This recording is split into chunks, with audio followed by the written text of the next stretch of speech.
Two of the more commonly asked questions within the cryptocurrency community are, when is the bull market going to start and when will the bear market end?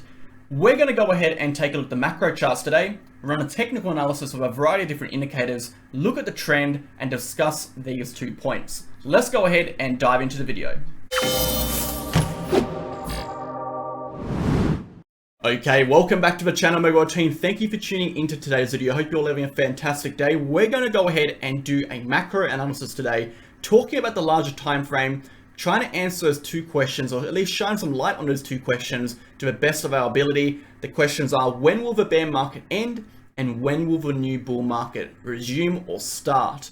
We're going to go ahead and jump into today's video. We'll also talk about the shorter time frame, discuss the recent price move on Bitcoin as we have seen that move past that trigger level. We'll talk about how strong this trend is, what is the likelihood of that move actually being a bull trap or a potential fake out. Before you get into it, smash the like button, hit the comment button.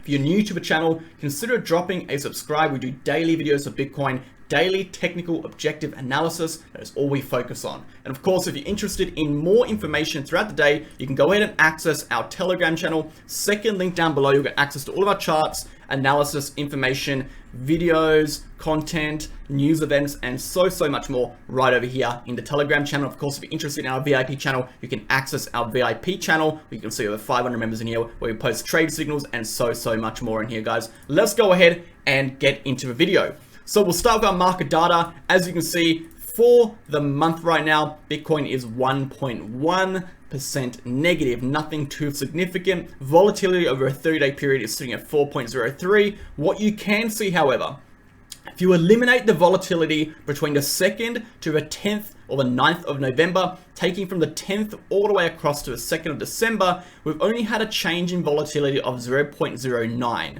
So the initial surge of volatility that we've seen, which accounts as 4.03% 30-day change, came from that first little few days of November. And of course, we've seen volatility very much plateau for the last 20 or so days. And of course, with lowering volatility, we see lower price movements and we see much lower volume, which is exactly what we've seen. So we've seen the Bitcoin price more or less over the last 20 days push somewhat sideways. Now we're seeing some degree of a breakout of the chart right now as we speak, but we'll talk about that in just a moment. Let's go ahead and take a look at the broader market. So DXY is falling. Of course, we actually came up and we retested this major support zone, now resistance, support resistance flip for that. DXY looks like it's continuing down to this next support level, which will be around 103.8. Let's zoom out, however. Let's go to the daily chart. If we fail to hold that 103.8 level, the next level we'll be looking for are these lows. So we're coming down to retest around 101. And obviously that is quite a significant drop from there. And that obviously does constitute that upper level over here, which you kind of retested a little bit over here and got rejected from, which is this low. So looking for 103.8 with the next target. Obviously losing this level, we can see a continuation downwards for the DXY. And of course, as the DXY starts falling, we start seeing a little bit more strength in the asset market. And it's not looking very good for the DXY right now. We're in this quite aggressive downtrend after a long drawn out uptrend, which was obviously quite a tight consolidation. We can expect this drop to continue as the time goes along. Let's take a look at the S&P 500 and Dow Jones. So Dow Jones, of course, still is developing this bearish divergence. We haven't quite broken through that bearish divergence yet. We're still very much underneath the bearish divergence. We would like to see a break over around 35,000 on the chart here to confirm that move towards the upside. And of course, breaking through here will be massive confirmation that the markets are starting to look much more bullish. Remember, we have technically broken out the downtrend. We broke out the downtrend, which was this breakout over here. We broke out of this local high over here, confirming the uptrend.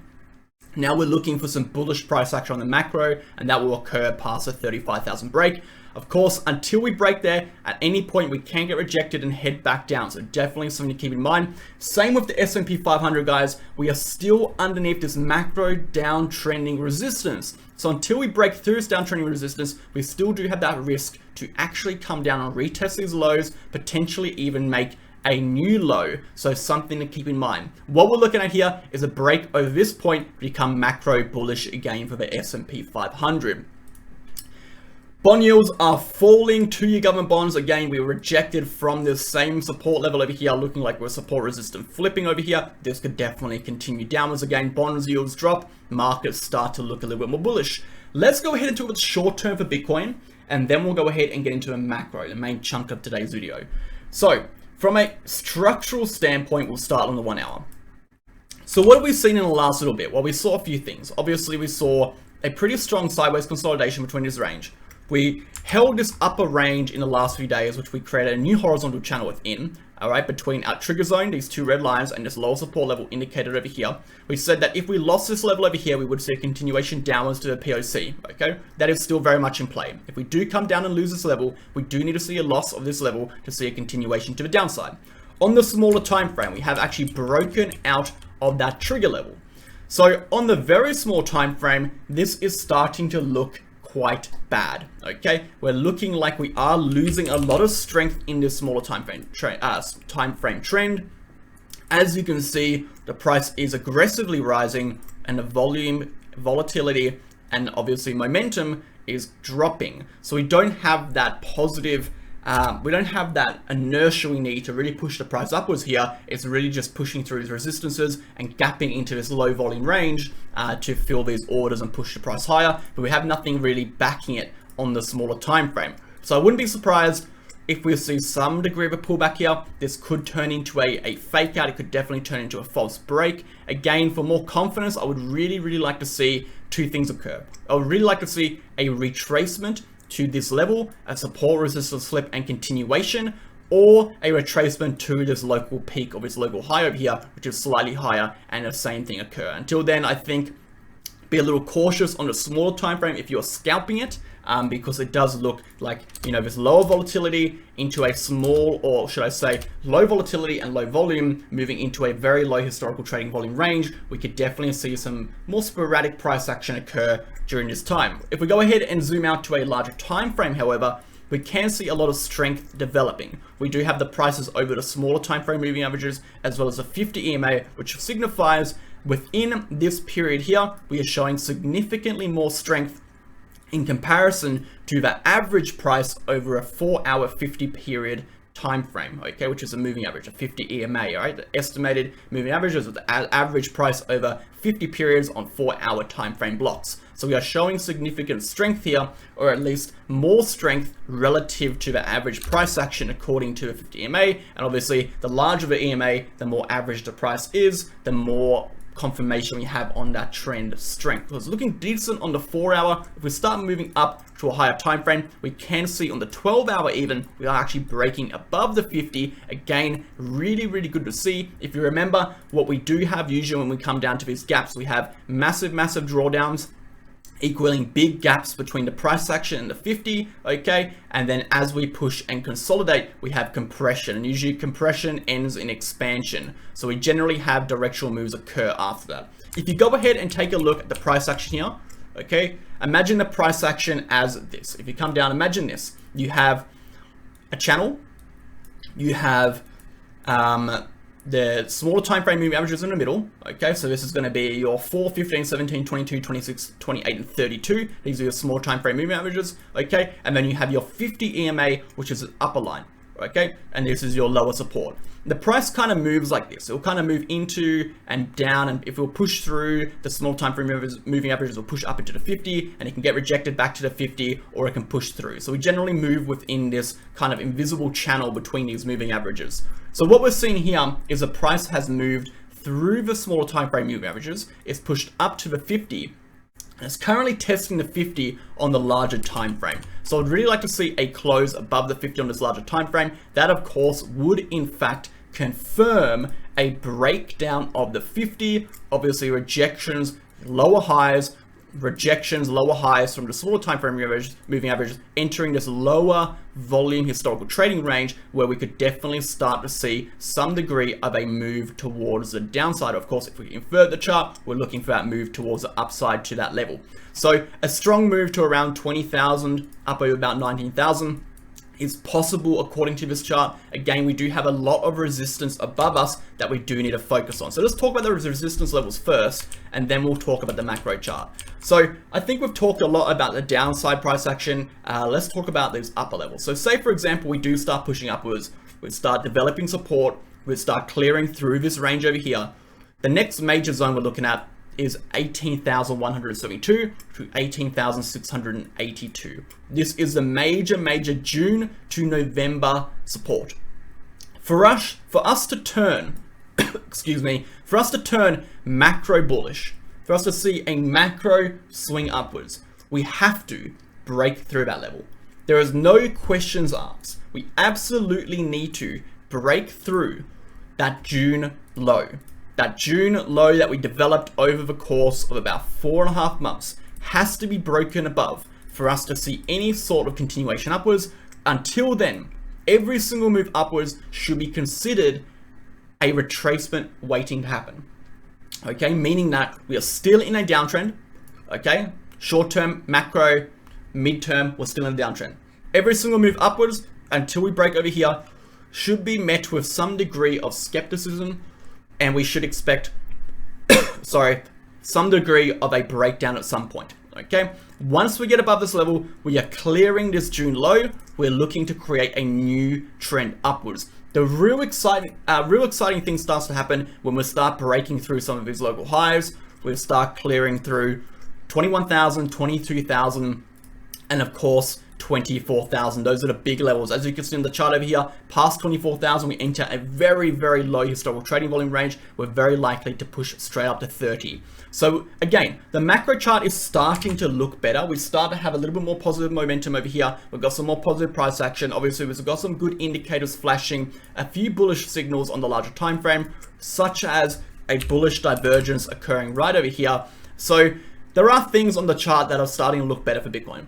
Taking consideration DXY falling, stock market at resistance, it's starting to look decent. So let's go ahead and take a look at the macro chart on the Brave New Coin Liquid Index and talk more about really how the technicals are looking. How are things shaping up for Bitcoin? Looking for an honest, reliable, and accurate exchange that you can trust to trade on, go ahead and sign up to Bitget with the link down below and join myself and all of our other VIP members and other members who trade on Bitget daily. There's a whole range of benefits and features you can actually get by trading on Bitget. These include no government regulations, meaning you can sign up from anywhere in the world. There's no KYC, 0% trading fees on spot, massively reduced trading fees on futures. It's one of the lowest in the game. And most importantly, access to their protection fund in case the exchange gets hacked. You can actually get reimbursed for your funds, so you can ensure your funds are safe. Now, most importantly, if you do sign up with the link down below, that first link, you'll get access to 2 additional features. These include access to a reward center where you can get up to $4,163 in rewards, and access to the MegaWhale exclusive referral link, bonus discounts. Every other month we do bonus campaigns. We get up to 10% off your trading fees, or even you get a percentage of your trading fees refunded to your account as USDT. Essentially, you get paid to be on the exchange. That's enough, guys. We'll get back into the video. And of course, when will a bear market end? When will a bull market begin? So let's answer that first question first. When do we think the bear market is going to end? So very easy stuff. We have to look at structures. So we're going to go ahead and draw some structures into the chart right here. We have our main downtrending structure over here. And this is the bear market resistance essentially. This is essentially the bear market resistance. This essentially constitutes downward sloping resistance that was basically keeping the price within a downtrend for the entirety of this bear market. It's over 1 year period. I think we're into nearly over a year. Let's take a look. November, we're over a year. We've been in a downtrend, a macro downtrend for over 365 days now. So this downtrending resistance is the exact line, the exact price point, the exact level we need a break before we're going to see any sort of macro bullish price action or macro bullish momentum or any chance to push higher. In fact, this level sits underneath the June low. As a matter of fact, this level is very close to where the price action is currently. If we take a price range over here, it's only a 4 or 5% move upwards. It's sitting around 18,000. It's actually, as a matter of fact, it's sitting around the 18,100 level. which is around about this June low over here, which is just underneath 18,000, this level here. So we're looking for a break of that level, again, pushing into this June low, as you can see it over here, represented by the POC and that line. That is our major resistance level. So we are looking for a breakout of those two levels, the horizontal level and that diagonal, to confirm we are out of the bear market. So the first answer, the bear market officially ends when we break that trend line and hold above that trend line. Now, I do have reason to believe that the next attempt to break over that trend line will be successful. Here's two reasons why. If we go ahead and bring up the 50 EMA, and I've got the market cipher A, take a look at the red line, okay? The red line on the market cipher A. And we go to the 2-day chart, we can see two things. We can see a breakout here, and we can see a rejection here. Very interesting, because if we take that trend line back and we put that trend line back onto the chart, what do we notice? Well, we notice that that first breakout of the 50 was met by a rejection of the trend line. The second breakout of the 50 was met by a rejection of the trend line. The 50 EMA is now pushing underneath that 19,000 POC level, meaning that if we are able to break through, not only this downtrending resistance, we will attempt to break the 50 EMA. If we break the 50 EMA, that will give us the macro momentum and positive price action in the trend that we need to break through this major resistance zone over here. That will be confirmation in my eyes that the bear market is over. That will be confirmation in my eyes to take some macro positions on Bitcoin, potentially altcoins as well. I'll be also looking for a breakout of the falling wedge structure we have developed on the macro chart for Bitcoin over here, on the 7-day chart for the RSI. That will confirm the momentum will break. That will confirm the shift in momentum that we need to actually see the price rise from here. If we take a look at the larger time frame again, and we go to a log scale and bring up some different indicators, a really good indicator I've been using, and something that I think a lot of people haven't really noticed much or looked at much, is Ichimoku Cloud, particularly the baseline. And the baseline is a really interesting one if we go to the monthly chart. So the answer now is, when will the new bull market start? If we look historically at date ranges, I'm going to bring up some date ranges here. We can see that from peaks to absolute bottoms, we generally see around about 13 to 12 bars. Okay, we generally see around 13 to 12 bars. At the moment, we are our 13th bar. So according to the last two bull markets, theoretically, we should be bottoming out around about this time. We should be finding the bottom or bottoming here, or at least we should see one more final capitulation downwards to that 12, 13,000 range before we bottom, but I think it's going to happen this month.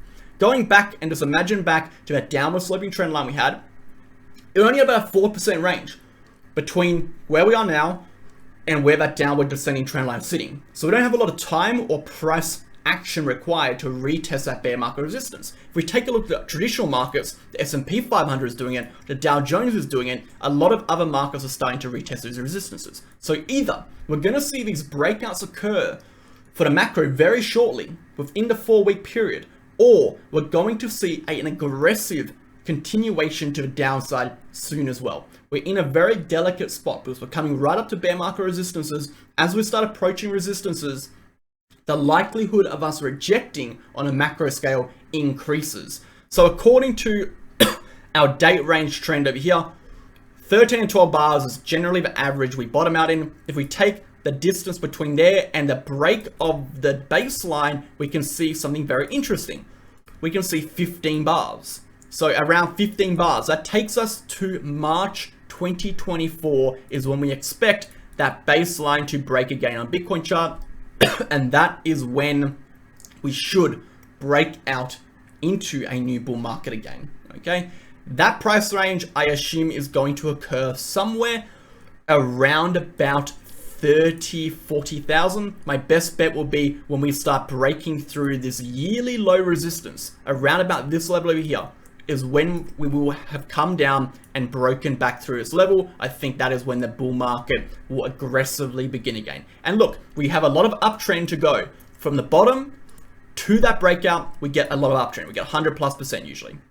Okay, but that parabolic run really initiates after that point. Anyway, guys, thanks for tuning in. If you have any questions, leave them down below. I'll catch you guys tomorrow. Have a great day. Cheers.